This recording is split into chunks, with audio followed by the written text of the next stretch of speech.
আমি দেশি মুরগি কিভাবে রান্না করি সেটাই আপনাদের সঙ্গে শেয়ার করছি। এখানে হচ্ছে কিনা আমি তেজপাতা, দারচিনি এবং সাদা এলাচ এবং লবঙ্গ দিয়ে দিলাম, কাঁচামরিচ এবং কাঁচামরিচ এবং পেঁয়াজ দিয়ে দিব।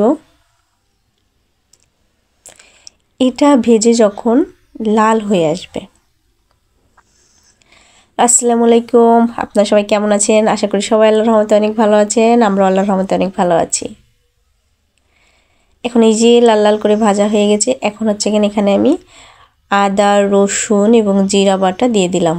আসলে অনেক পানি হয়ে গেছে, আমি এখানে যখন ফ্রিজ থেকে বের করে রাখিছি তখন হচ্ছে কিনা আমার মেয়ে ওর ভিতরে পানি দিয়ে ও একটা চামচতে নেড়ে নেড়ে ও রান্না করছে, এজন্য মশলার ভিতরে অনেক পানি হয়ে গেছে। এখন এখানে দিয়ে দিব হলুদ গুঁড়ো ও শুকনো মরিচের গুঁড়া।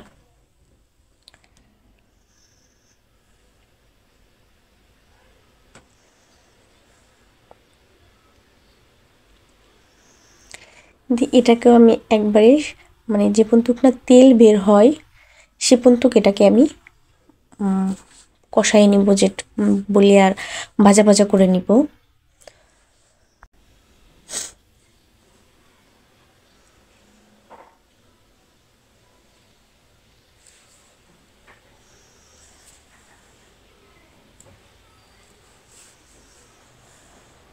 দেখছেন যে তেল ছেড়ে দিয়েছে, তার মানে যখন তেল ছেড়ে দিব তখন আমরা বুঝবো যে আমাদের এটা কষাই করা শেষ।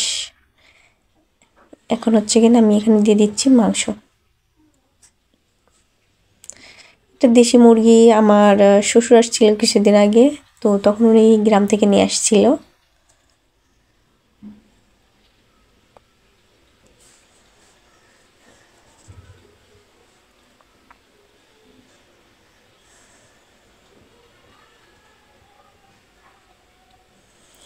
এখন হচ্ছে কিন্তু এটাকে আমি এক সুন্দর করে কষাই নিব।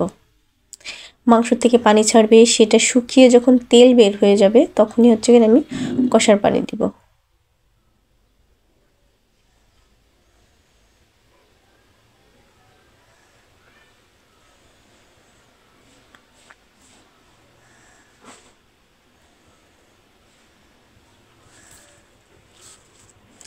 আমি এভাবে ঢাকবো, আবার একটু খুলবো, একটু নাড়া দিব, এরকম করতে করতে এটা যখন একবারে মানে ভাজা ভাজা হয়ে মশলাটা যখন একটু মানে কি বলবো দলা দলা হয়ে আসবে তখন হচ্ছে গিয়ে আমি এখানে যে আলু দিয়ে দিচ্ছি এবং তেলগুলো ছেড়ে দিয়েছে।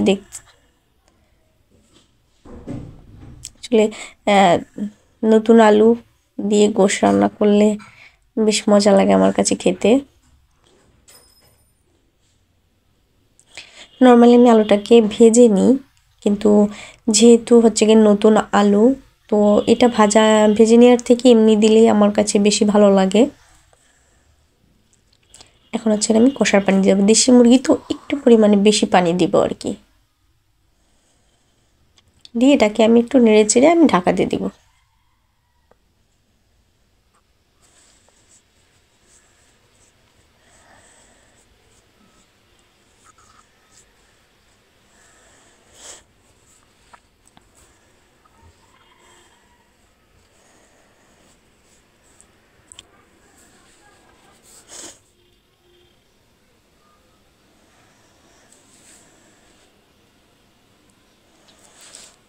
সরি, ভিডিওটা আর কি অনেক বেশি কাটা হয়ে গিয়েছে।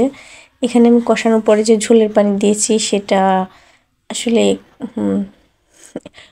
ভুলের কোনো একটা ইসে মানে আমি কেটে ফেলেছি, সেটা আপনাদের দেখাতে ভুলে গিয়েছি। গরম মশলা দিয়ে আমি গোশটা হচ্ছে নামিয়ে নিয়েছি। আর এখানে হচ্ছে কিনা আমি শীত রুটি বানাবো, যেটা বলে ছিটা পিঠা।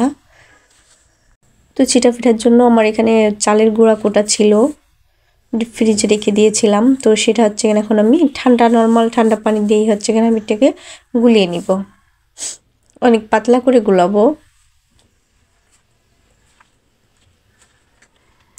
এখানে লবণ দিয়ে দিচ্ছি, আর কিছুই দিব না। এখন হচ্ছে কিনা এটাকে আমি একদম পাতলা একটা গোলা করে এটাকে আমি রেখে দিব আধা ঘন্টা 1 ঘন্টা, যেরকম সময় থাকে হাতে।